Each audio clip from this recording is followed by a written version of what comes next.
ولو أنا كتبنا عليهم أن اقتلوا أنفسكم أو اخرجوا من دياركم ما فعلوه إلا قليل منهم ولو أنهم فعلوا ما يوعظون به لكان خيرا لهم وأشد تثبيتا وإذا لآتيناهم من لدنا أجرا عظيما ولهديناهم صراطا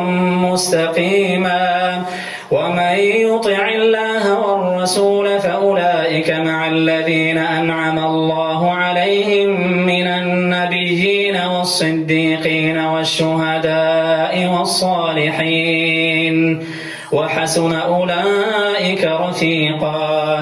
ذلك الفضل من الله وكفى بالله عليما يا أيها الذين آمنوا خذوا حذركم فانفروا ثبات أو انفروا جميعا وإن منكم لمن ليبطئن فإن أصابتكم مصيبة قال قد أنعم الله علي إذ لم أكن معهم شهيدا ولئن أصابكم فضل من الله ليقولن كأن لم تكن بينكم وبينه مودة يا ليتني كنت معهم فأفوز فوزا عظيما فليقاتل في سبيل الله الذين يشرون الحياة الدنيا بالآخرة ومن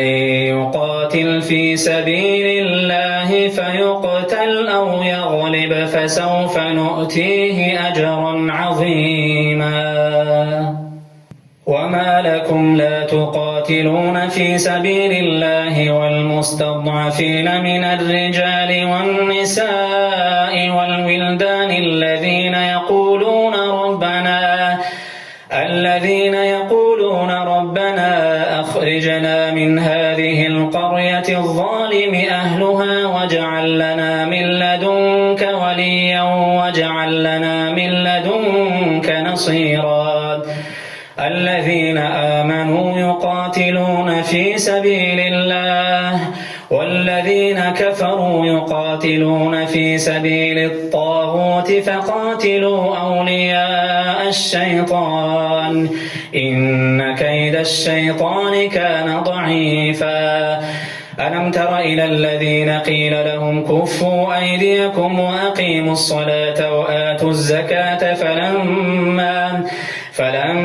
كتب عليهم القتال إذا فريق منهم يخشون الناس كخشية الله أو أشد خشية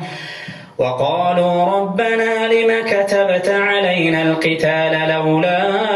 أخرتنا إلى أجل قريب